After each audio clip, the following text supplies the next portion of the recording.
Hey everybody, welcome to that vinyl channel. I'm that vinyl guy Boz. I've been collecting records for over 50 years and bringing that experience to you.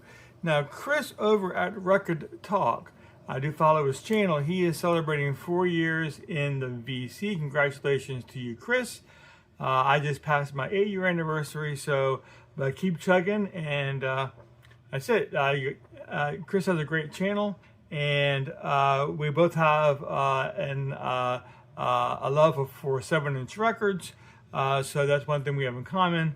But he has an actual thread that he wants us to go ahead and respond to. So, or I should say 7 questions. So I'm going to go ahead and get started on his 7 questions, again dealing with 7-inch records. So his very first question is, show a cool picture sleeve. So I'll tell you what I have here. I have this, but I'm going to take it out of the plastic to make it a little bit easier for you all to see. So this is a sleeve from the movie Back to the Future. This is when Marty McFly was singing Johnny Be Good. Of course, it's not really the actor, Michael J. Fox, that was singing. It was, well, in the movie it says Marty McFly and the Starlighters. But, you know what, I don't really know. Do we really know? It probably says somewhere. I thought it said on the back of this who the actual singers were, but I don't know. I'm sure it's out there on some Wikipedia page somewhere. It's still a very cool record cover. It's a scene from the movie where Marty McFly is blaring his guitar, playing Johnny Be Good. And the teenage audience at the school is going wild. So there you go. That's my first very cool 45 RPM, or excuse me, 7-inch cool record sleeve. So let's go on to the very next question he has here. Show a company sleeve. Now I have 5 boxes just filled with just company sleeves, waiting on getting a 45 or a 7-inch record in. And then I would have a sleeve for that record. A lot of these are one-offs. This is the one-off that I have. This is Nugget Records, P.O. Box, Goodlesonville, Tennessee. This record company probably is not in existence anymore. Who knows how many records they pressed. But I have no Nugget. I have 10,045, so I have no Nuggets in my collection. Or Nugget. But if I ever do find a Nugget 45 on the wall that I want to keep, I'll have a sleeve for it. But this here is a very cool company sleeve, so there you go. So let's go ahead and move on to the very next question. Number 3 is 7-inch record with a small hole.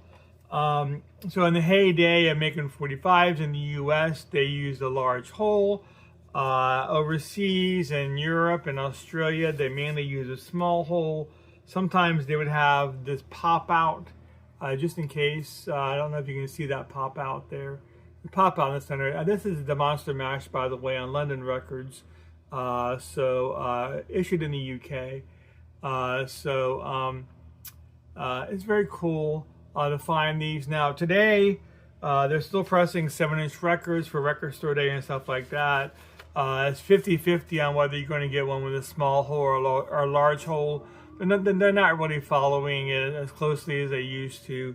So nowadays you can find more and more US pressings with a small hole. But back in the day, it was mainly imports that you would see with the small hole.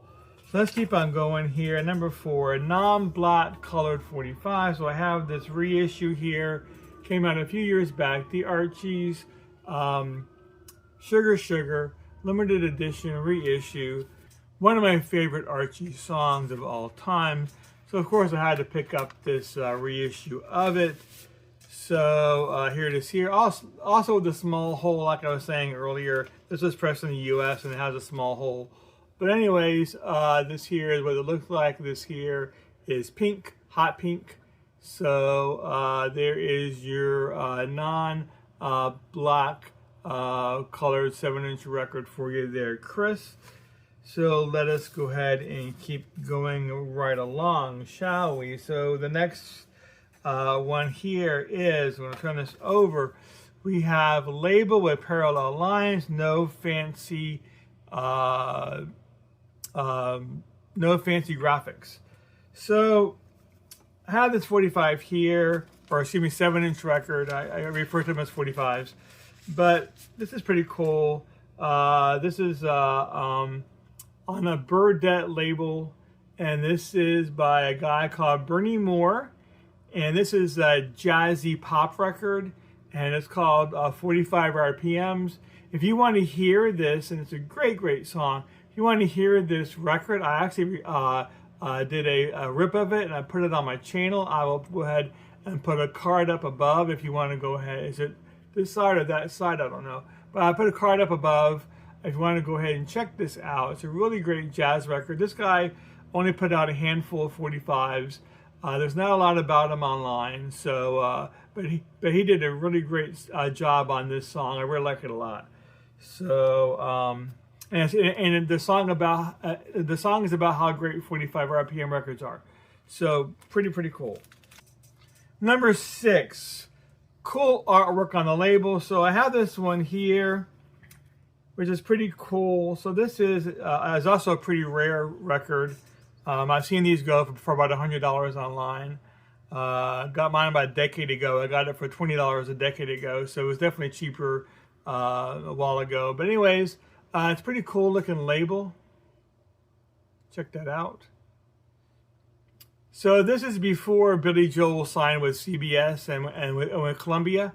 They were on this small label called Family Productions, and I think it was called Cool Spring Harbor, was his very first album that he released by himself on that label. And there was a problem with that record. They actually recorded it like a half step faster than what it was supposed to. So he sounded like a chipmunk on the record. A lot of people call that record Chipmunk Joel. And so later on, they finally put out reissues where they fix the timing and it sounds normal. But those original pressings are becoming harder and harder to come by, or Billy Joel sounds like a chipmunk. On this 45, that was released around the same time as the record itself, so it also has the sped up chipmunk Joel version of the song. And this is a song that went on to become a big hit for Billy Joel eventually. This is She's Got Away. So, but very cool. And it's a very cool label as well. So there you go. That's that record. Okay, number 7, a valuable 7-inch record, dollar-wise. So I don't have any 7-inch 45 RPM records that go up in the thousands and thousands of dollars, but I do have a few that are up in the hundreds of dollars. So this is one of them here. I'll show you a picture in its sleeve, how I keep it, but I'm gonna take it out so you can see it better. But this is a record that was pressed in Thailand, and it's called a 4-track, even though it has 3 songs on it. These typically have 4 songs on them. But this is a Led Zeppelin 45. And the reason why one side has just 1 song on it is because it's Stairway to Heaven, and the song is 6 minutes long, so they can't really fit another song along with it. On this side here, they have Dire Maker and Immigrant Song. So on the other side, it definitely has 2 tracks. But on this side, it just has Stairway to Heaven. And of course, on the US, Led Zeppelin never officially released a single that would be eligible for the charts in the US. They only issued a 7-inch promo, a couple different 7-inch promos, but never any standard commercial pressings of Stairway to Heaven. So these imports become even more valuable because of that. But again, this is not sure if you can actually see the name or not, if it's focusing in. Yeah, this is Led Zeppelin Stairway to Heaven, the original Stairway to Heaven. And this goes anywhere between $200 to $400, all depending on the condition of the record. So yeah, it's pretty cool to have. I'm a collector of Led Zeppelin. I have a lot of Led Zeppelin 45s. I actually have probably 5 different copies of Stairway to Heaven on 7-inch records. So yeah, cool stuff. So there you are, Chris. Once again, congratulations on your 4 years in the VC. Here's hoping that I see 4 more years of you putting out videos. I want to thank everybody for watching today. Get involved in 7-inch 45 RPM records. They're very cool to collect. I know there's some people out there like Frank over at channel 33 RPM. He says he's got about that many 7-inch records, and he doesn't like them mostly. They're fun. They're fun to collect. So anyways, that's it. We'll see you all next time, and thank you for watching.